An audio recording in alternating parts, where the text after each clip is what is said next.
병원 복도는 저녁빛에 길게 눕고 발자국 소리만 드문드문 들렸다. 퇴원 수속을 마치고 나와서 우리는 아무 말이 없었다. 오래 버틴 하루가 어깨를 누르는 느낌이었다. 나는 휠체어를 밀며 숨을 고르게 했다.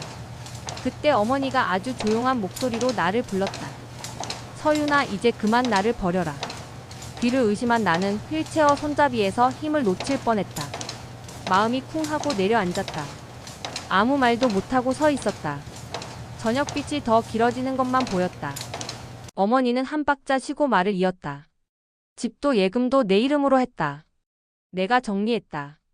네가 버텨온 세월에 대한 내 마지막 정리다. 나는 숨을 삼키며 고개를 들었다. 고맙다는 말이 목구멍에서 맴돌았다. 그런데 두려움이 먼저 올라왔다.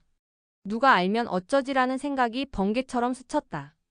어머니는 아직 아무에게도 말하지 말라고 했다. 오늘은 일단 집으로 가자고 했다. 나는 복도의 창가에 멈추어 섰다. 유리 너머로 붉은 하늘과 작은 구름이 흘렀다. 이 말이 나를 자유롭게 할까 아니면 더 묶을까라는 생각이 마음을 흔들었다. 손끝이 떨려 휠체어 손잡이가 미세하게 흔들렸다. 어머니는 내 손등을 가볍게 눌렀다. 괜찮다라는 눈빛이었다. 나는 작게 숨을 내쉬었다. 엘리베이터 앞에 서자 거울 속 우리가 낯설게 보였다. 나는 지친 중년의 여자처럼 보였다. 어머니는 오래 고생한 얼굴이었지만 눈빛은 단단했다. 엘리베이터 문이 열리고 우리는 천천히 들어갔다. 금속 벽에 반사된 불빛이 조용히 흔들렸다. 층수를 알리는 전광판이 하나씩 내려갔다. 주차장에 내려오니 공기가 차가웠다. 나는 조심스럽게 뒷좌석에 어머니를 태웠다. 안전벨트를 매는 손이 어색하게 굳었다.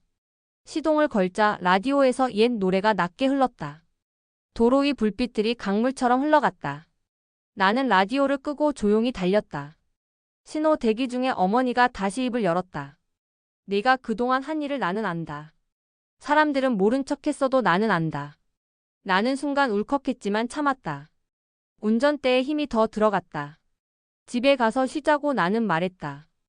어머니는 고개를 끄덕였다. 집에 도착하니 현관 앞 화분이 어둠 속에서 작은 그림자를 만들고 있었다. 나는 먼저 불을 켰다. 부엌에 물을 올리고 컵 2개를 꺼냈다. 어머니는 식탁 의자에 앉아 숨을 고르고 있었다. 나는 따뜻한 보리차를 따라 건넸다. 어머니는 두 손으로 컵을 감싸 쥐었다.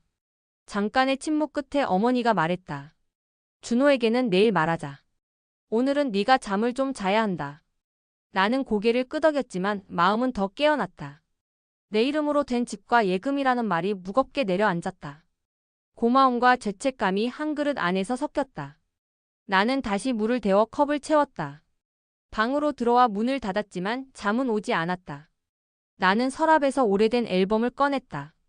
결혼식 사진과 첫 이사날 사진과 아이돌 사진이 차례로 나왔다. 사진 속에 나는 늘 일을 하고 있었다. 웃고 있었지만 표정 속에 피곤이 숨어 있었다. 나는 조용히 앨범을 덮었다. 거실에서 어머니가 기침을 했다. 나는 물컵을 들고 나갔다.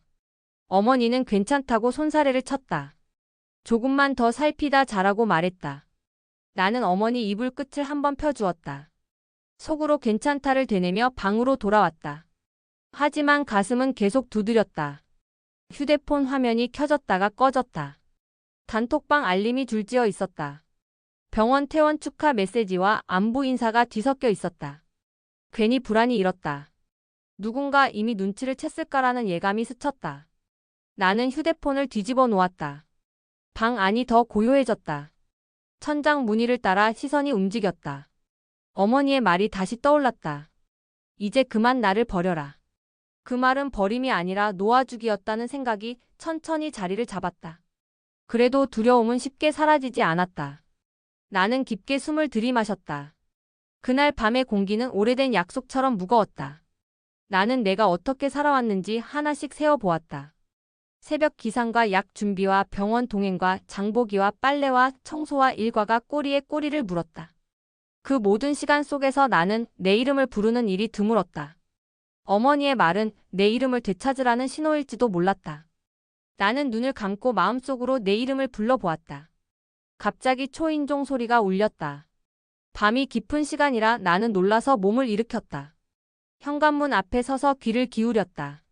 문틈 너머로 이웃 복희의 목소리가 낮게 들렸다. 약을 전해주러 왔다고 했다. 나는 문을 열고 작은 봉지를 받았다. 복희는 내 얼굴을 보더니 잠깐 들어가도 되냐고 물었다. 나는 고개를 끄덕였다. 부엌에 앉아 우리는 뜨거운 물을 마셨다. 별말 없이도 위로가 되는 밤이었다. 복희는 나를 한번 바라보더니 조용히 말했다. 살아있는 사람부터 살려야 한다. 나는 그 말에 작게 고개를 끄덕였다. 복희가 돌아간 뒤 나는 다시 거실을 살폈다. 어머니는 곤히 잠들어 있었다.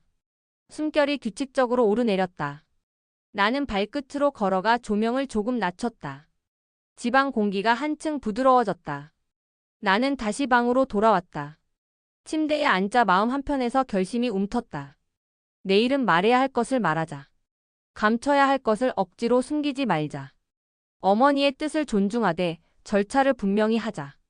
그리고 무엇보다 나를 지키자. 나는 조용히 두 손을 포개고 눈을 감았다. 새벽이 가까워지자 하늘이 조금 옅어졌다. 나는 겨우 이불을 끌어올리고 눈을 붙였다. 꿈인지 기억인지 모를 장면이 스쳐갔다. 젊었을 때 내가 시장에서 장바구니를 들고 서 있었다. 멀리서 어머니가 손짓을 했다. 나는 그 손짓을 향해 걸어갔다. 아주 이른 아침에 눈을 떴다. 심장은 한결 차분했다. 부엌에서 물을 끓이며 나는 오늘의 목록을 떠올렸다. 병원 예약 확인과 간호일지와 필요한 통화가 머릿속에 정리되었다. 마지막에 하나가 더해졌다. 나의 결정이라는 항목이었다. 나는 물이 끓는 소리를 들으며 천천히 숨을 쉬었다. 그때 방에서 어머니가 부르는 소리가 났다. 나는 대답하고 걸어갔다. 어머니는 내 손을 잡고 미소를 지었다. 오늘은 마음이 편하다고 했다. 나는 미소로 답했다. 문득 알았다. 충격적인 말은 나를 떠나게 하는 말이 아니라 함께 살아남자는 말이었다. 여기까지가 첫날의 시작이었다. 놀라움과 두려움이 알아듣는 언어로 바뀌기 시작한 순간이었다. 나는 어머니가 남긴 말의 무게를 가슴에 올려놓고 서 있었다. 그리고 마음속으로 조용히 반복했다. 이제 그만 나를 버려라. 그 말 속에 숨어있던 부탁을 나는 듣고 있었다.